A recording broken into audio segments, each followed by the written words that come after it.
Let's take a look at What to Do with the Kids This Summer. Put 'em to Work by Ben Sasse. Summer break 1985 was defined by my 4:30 a.m. alarm. The bus rolled up at 5 and my friends and I stumbled on, fighting off sleep until we arrived at the fields. Detasseling corn was a rite of passage in this Nebraska town. In order to cross-pollinate top-notch seed corn in these days, you need people, lots of them, to walk through the fields to pull corn tassels manually from individual rows. The job stank.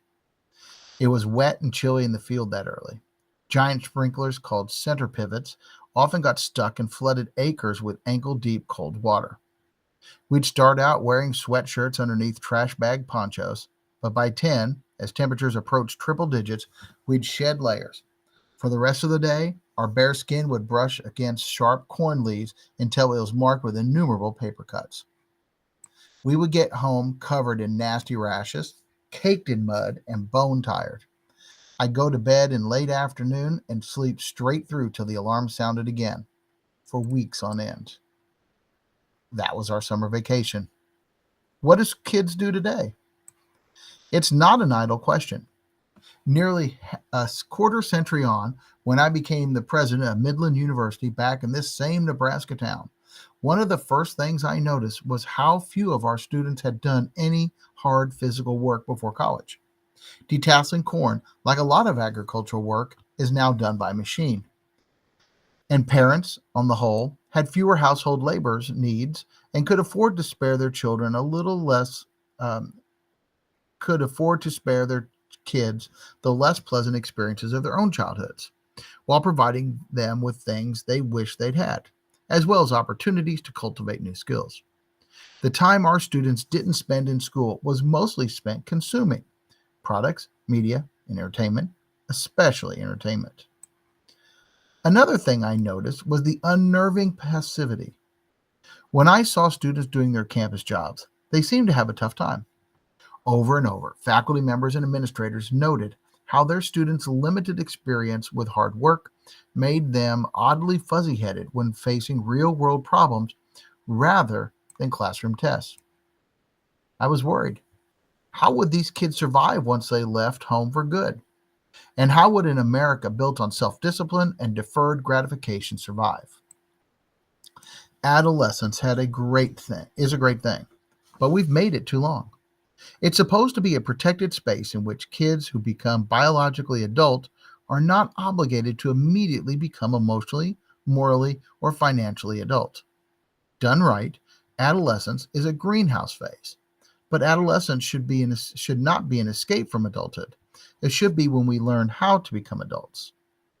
We're parenting too much, too long. Our efforts to protect our kids from hurt feelings, tedious chores, money worries, and the like are well-intentioned. But many of us, perhaps especially middle-class parents, are unwittingly enabling many of our kids not to grow up. What can we do about it, especially during these long summer months when our kids expect to be entertained? What's the modern equivalent of detasseling corn?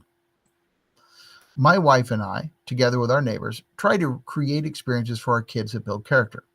We want our kids to exercise their muscles and their minds. Last year, we sent our eldest child, Corey, then 14, to spend a month working on a cattle ranch. When we dropped her off, she was nervous but eager. Between checking cows for pregnancies, a job that involves a shoulder-length glove, and bottle-feeding orphan heifers, she loved it and hated it. But she knew that her mild suffering was also a formative experience for a lifetime.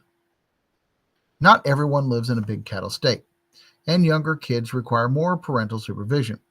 I also don't romanticize agrarian life. There's too much manure around for it to be truly idyllic.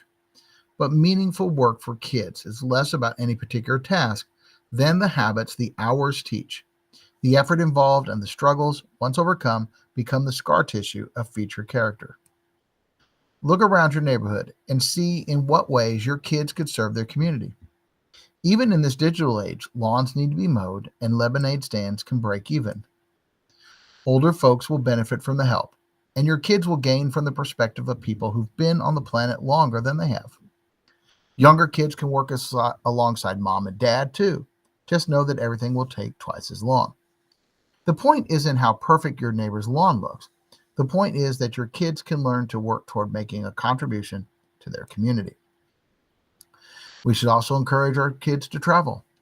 I'm not talking about grand European tours or the Chevy Chase road trip. Travel is simply an opportunity to help our kids to get out of their comfort zone, learn to see different social and economic arrangements.